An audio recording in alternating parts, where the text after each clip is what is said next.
श्यामलाल अपनी पत्नी संतोष और बेटी उषा के साथ रहता था।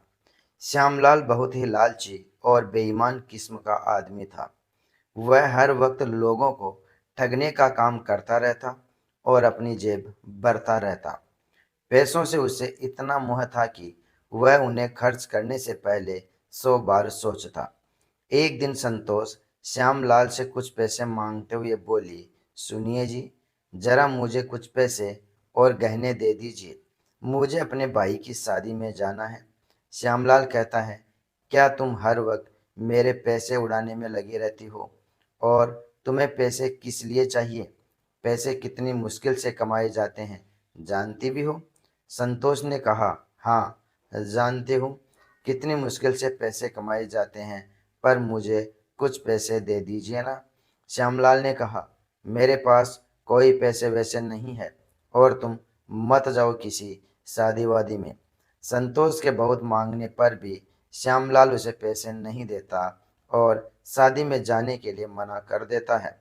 इसके बाद श्यामलाल घर से बाहर ठगई करने के लिए निकल जाता है।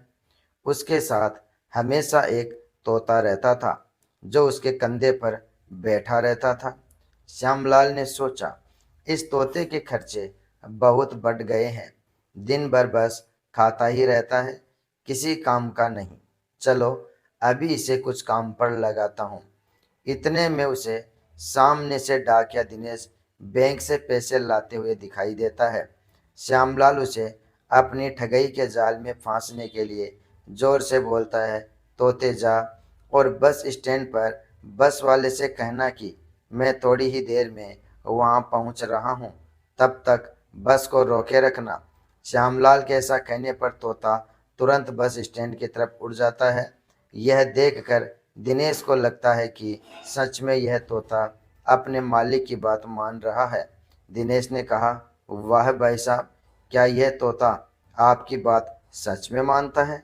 श्यामलाल ने कहा, हाँ, यह मेरा आज्ञाकारी तोता है। दिनेश ने मन में सोचा, यह तो मेरे बहुत ही काम का है। वैसे भी मैं दिन भर साइकिल चलाते चलाते थक जाता हूँ। यह मेरा काम बहुत ही आसान कर देगा।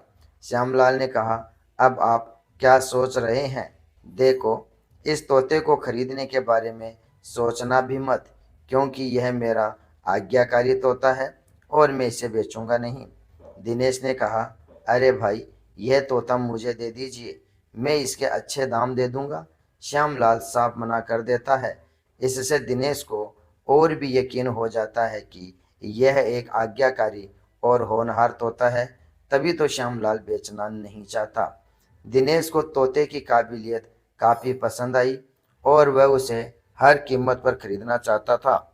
इसलिए उसने इस बार तोते की कीमत को बढ़ाकर कहा, भाई, यह तोता मुझे दे दीजिए, मैं आपको इसके 500 रुपये दे दूंगा। श्यामलाल, क्या 500 रुपये? नहीं नहीं, मैं इस चतुर तोते को इतने कम दाम में तो बिल्कुल भी नहीं दे सकता। दिनेश ने कहा, अरे भाई, ऐसा मत कहो। अच्छा, ठीक है, आप ही बताओ कि आप इसे कितने में बेचना चाहते हो? श्यामलाल ने कहा, कम से कम 1000 रुपये। हालांकि यह भी कम ही है, लेकिन मैं 1000 रुपये में यह तोता तुम्हें दे सकता हूँ। इतने में तोता वापस आ जाता है और श्यामलाल के कंधे पर बैठ जाता है। श्यामलाल के 1000 रुपये मांगने पर डाकिया थोड़ी देर तक सोचता है, लेकिन तोते की काबिलियत से डाकिया बहुत प्रभावित हो चुका था। इसलिए वह कहता है, अच्छा अच्छा, ठीक है भाई साहब, मैं आपको इसके 1000 रुपये दे सकता हूँ, लेकिन क्या यह तोता मेरी बात मानेगा? श्यामलाल, हाँ हाँ, ज़रूर। अब तक यह मेरी बात मान रहा था, लेकिन अब तुम इसके मालिक हो। मैं इसके कान में यह बात कह देता हूँ, इसके बाद यह तुम्हारी ही बात मानेगा, मेरी नहीं। श्यामलाल एक ठग था, इसलिए वह दिखावा करते हुए तोते के कान में हल्की सी फुसफुसाहट करने लगता है। इसके बाद डाकिया उस तोते को कंधे पर बैठाकर वहां से जाने लगता है। अगले दिन सुबह के समय डाकिया उस तोते को एक खत देता है और उसे सही जगह पहुंचाने को कहता है। तोता खत लेकर उड़ तो जाता है, लेकिन शाम तक वापस नहीं आता। सुबह से शाम तक डाकिया उसका इंतजार करता है और अंत में बहुत क्रोधित होता है और सोचता है कि उस आदमी ने मुझे ठग लिया। रुको, अभी मैं उसके पास जाता हूँ, फिर मैं उसे बताऊंगा। इस बार फिर श्यामलाल उसी रास्ते से किसी दूसरे को ठगने के लिए जाता है। तभी उसे वही डाकिया मिलता है। दिनेश ने कहा, क्यों भाई, तुमने मुझे ठग लिया है ना? तुमने जो तोता मुझे दिया था, मैंने उसे खत देने को कहा था, लेकिन वह अभी तक लौटा ही नहीं। श्यामलाल ने कहा, तुम क्या पागलों जैसी बातें कर रहे हो? मैंने तो तुमको अपना तोता दे ही दिया था, तो फिर भला मैं तुम्हें कैसे ठग सकता हूँ? दिनेश ने कहा, अच्छा, तो वह तोता फिर वापस आया क्यों नहीं? श्यामलाल ने कहा, तुमने उस तोते को जहाँ खत देने को कहा था, वह जगह उसे दिखाई थी या नहीं? दिनेश बोला, नहीं नहीं, मैंने तो ऐसा नहीं किया था। श्यामलाल ने कहा, तो फिर वह वापस कैसे आएगा?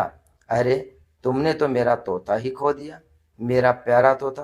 पता नहीं इस समय वह कहाँ होगा।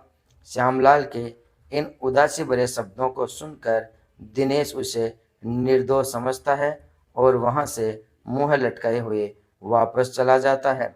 श्यामलाल अपनी इस ठगई और चतुराई पर बहुत खुश होता है। अगले दिन वीर सिंह एक नौकरी की तलाश में इधर उधर भटक रहा होता है। तभी श्यामलाल साधु का भेष बनाए उसी रास्ते से गुजरता है।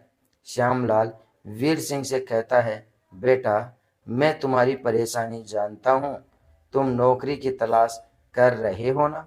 वीर सिंह ने सोचा, अरे, यह बाबा तो अंतर्यामी है। बिना कुछ कहे ही इन्होंने मेरी परेशानी का पता लगा लिया। श्यामलाल ने कहा, तुम परेशान मत हो, अगर तुम मेरी एक बात मानो तो तुम्हारी समस्या हमेशा हमेशा के लिए खत्म हो सकती है। वीर सिंह वैसे भी नौकरी की समस्या को लेकर बहुत परेशान था, इसलिए वह बाबा की हर एक बात को सही मान लेता है और मन ही मन सोचता है कि क्यों ना इनकी बात को मान लिया जाए। वीर सिंह ने कहा, हाँ हाँ बाबा, आप जो कहेंगे मैं वो सब करूँगा। श्यामलाल ने कहा, नौकरी पाने के लिए तुम्हें मुझ जैसे भिक्षु को 500 रुपये दान करने होंगे। ऐसा करने पर मात्र 10 दिनों में तुम्हारी नौकरी लग जाएगी। श्यामलाल के ऐसा कहने पर वीर सिंह थोड़ा सोचता है, लेकिन बाबा की बातों को सही मानते हुए वह ऐसा करने के लिए तैयार हो जाता है। घर से फॉर्म भरने के लिए मिले 1000 रुपये में से 500 रुपये वह श्यामलाल को दे देता है। वीर सिंह ने कहा, बाबा, मेरी नौकरी लग तो जाएगी ना? श्यामलाल ने कहा, हाँ बेटा, 10 दिन के बाद लग जाएगी। इसके बाद वीर सिंह अपने घर की ओर निकल जाता है और श्यामलाल इस तरह ठगाई करके अपने घर चला जाता है। 10 दिन बीत चुके थे, लेकिन वीर सिंह की नौकरी का कोई ठिकाना ही नहीं था। वह बहुत क्रोधित होता है और उस बाबा को ढूंढने के लिए निकल जाता है, लेकिन वह असली बाबा हो तब मिले न।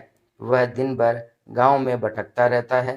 फिर एक दिन एक व्यापारी उसी गांव में आता है और सभी गांव वालों को अपना ऑफर बताता है। व्यापारी ने कहा, आप सभी लोगों के लिए एक सुनहरा ऑफर है। आप लोग अगर मुझे 1 लाख रुपए दोगे तो मात्र 12 महीनों के अंदर मैं आपको 2 लाख रुपए दूंगा। श्यामलाल ने पूछा, क्या तुम सच बोल रहे हो? कोई धोखा तो नहीं दोगे? व्यापारी बोला, नहीं नहीं, मैं आपको कोई धोखा नहीं दूंगा। आप चाहे तो सभी के तौर पर मेरा चेक ले सकते हैं। श्यामलाल के मन में लालच आ जाता है। वह इस सुनहरे ऑफर को मानते हुए व्यापारी को 5 लाख रुपए दे देता है। फिर जब 12 महीने बीत जाते हैं तो श्यामलाल को 10 लाख रुपए मिल जाते हैं, जिसे देखकर वो बहुत खुश होता है। इसी मुनाफे को और बड़ा बनाने के लिए वह पास के गांव में जाता है और यही ऑफर उन्हें समझाता है। दूसरे गांव के लोग उस पर भरोसा करते हैं और उसे पैसा दे देते हैं। वह बदले में सबूत के तौर पर एक चेक साइन करके देता है। जब श्यामलाल घर आकर पैसों को गिनने बैठ जाता है तो संतोष कहती है, जब मैं आपसे पैसे मांगती हूँ तब तो आपके पास पैसे होते नहीं, लेकिन अब इतने पैसे आपके पास कहाँ से आए? श्यामलाल ने कहा, तुम मेरे पैसों को नजर क्यों लगा रही हो? क्या और कोई काम नहीं है तुम्हारे पास? जाओ यहाँ से और मुझे मेरा काम करने दो। जैसे ही श्यामलाल का दिया हुआ समय पूरा होता है तो श्यामलाल बैंक जाकर अपने खाते को बंद करवा देता है। इसके बाद दूसरे गांव के लोग उस खाते से पैसा नहीं निकाल पाते। गांव के लोग श्यामलाल पर बहुत गुस्सा होते हैं और उसे ढूंढने के लिए गांव में आते हैं, लेकिन वह नहीं मिलता। श्यामलाल ने सोचा, मैं अब बहुत ही अमीर आदमी बन गया हूँ, इससे आसान तरीका शायद पैसा कमाने का हो ही नहीं सकता। इधर दूसरे गांव में वही व्यापारी जाता है और अपना ऑफर रखता है। गांव वाले पहले ही इस ऑफर की वजह से काफी नुकसान में डूब गए थे। व्यापारी के ऑफर रखते ही गांव वाले क्रोधित हो गए और व्यापारी को बुरी तरह से पीट दिया। व्यापारी ने कहा, लेकिन मैंने तो ऐसा नहीं किया। मैं तो आपको एक सुनहरा ऑफर बताने आया था और मैंने तो इस गांव में पहली बार प्रवेश किया है। काफी समझाने के बाद भी गांव वाले उस पर भरोसा नहीं करते। व्यापारी को समझ आ चुका था कि उसके इस सुनहरे ऑफर का कोई गलत इस्तेमाल कर रहा है और इन गांव वालों को ठग रहा है। मैं एक काम करता हूँ, मैं वापस उसी गांव जाता हूँ और फिर से यही ऑफर रखता हूँ और इस बार मैं उल्टा उसे ही ठग लूँगा। व्यापारी अपनी कार लेकर वापस श्यामलाल के गांव में जाता है तो उसे सामने से श्यामलाल आता हुआ दिखाई देता है, जिसके हाथों में एक लोन का चेक होता है। व्यापारी ने सोचा, अच्छा, तो ये वही आदमी है जो इस सुनहरे ऑफर का गलत इस्तेमाल कर रहा है। व्यापारी बोला, रुकिए सर, इस बार हम आपके लिए एक और नया ऑफर लेकर आए हैं। श्यामलाल ने कहा, हाँ हाँ बताइए, क्या है नया ऑफर? व्यापारी ने कहा, इस बार हम केवल 9 महीने में आपको दुगने रुपए देंगे। श्यामलाल ने सोचा, यह तो बहुत ही बम्पर ऑफर है। चलो मैं अपनी जमीन और बचे हुए सभी पैसे एक साथ लगा देता हूँ। इसके बाद मैं बहुत ही अमीर हो जाऊंगा और अपनी बेटी की बहुत अच्छे से शादी करूंगा। यह सोचते हुए वह अपने घर की तरफ जाता है और जमीन के सारे कागजात और पैसे लेकर व्यापारी के पास आता है। व्यापारी ने कहा, आपका इतना बड़ा इन्वेस्टमेंट करने के लिए बहुत बहुत धन्यवाद। देखना, आपको बहुत बड़ा रिटर्न मिलेगा, इंतजार करिएगा। इसके बाद व्यापारी एक चेक साइन करता है और उसे श्यामलाल को दे देता है। व्यापारी अपनी कार लेकर चला जाता है और सीधा बैंक जाकर अपने उस खाते को बंद करा देता है। इधर समय पूरा हो जाता है और श्यामलाल अपने घर में बैठकर खूब सारे पैसे आने का इंतजार कर रहा होता है। समय पूरा होने के बाद वह बैंक जाकर पैसे निकालने की कोशिश करता है तो बैंक कर्मचारियों के द्वारा पता चलता है कि वह खाता 6 माह पहले ही बंद हो चुका है। यह सुनकर वह बैंक के बाहर सर पर हाथ रखकर बैठ जाता है। श्यामलाल ने कहा, हे भगवान, आज तो मैं ठग गया। इसने मुझे पूरी तरह से ठग लिया। लोगों को मैंने थोड़ा थोड़ा करके ठगा, लेकिन इसने मुझे एक बार में पूरा ठग लिया। रोते रोते श्यामलाल घर चला जाता है। श्यामलाल का उदास चेहरा देखकर संतोष और उषा दोनों उसकी ओर देखती है। तभी संतोष पूछती है, क्या हुआ? श्यामलाल अपने साथ हुए सारे हादसे को विस्तार से समझाता है।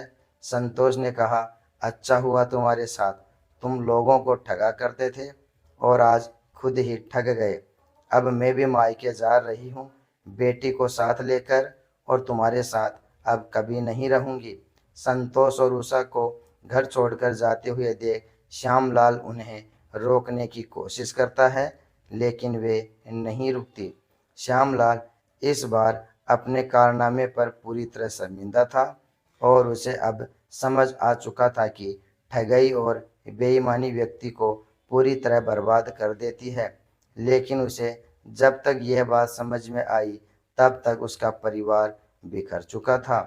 फिर श्यामलाल ने ईमानदारी के साथ मेहनत करके कमाना शुरू किया।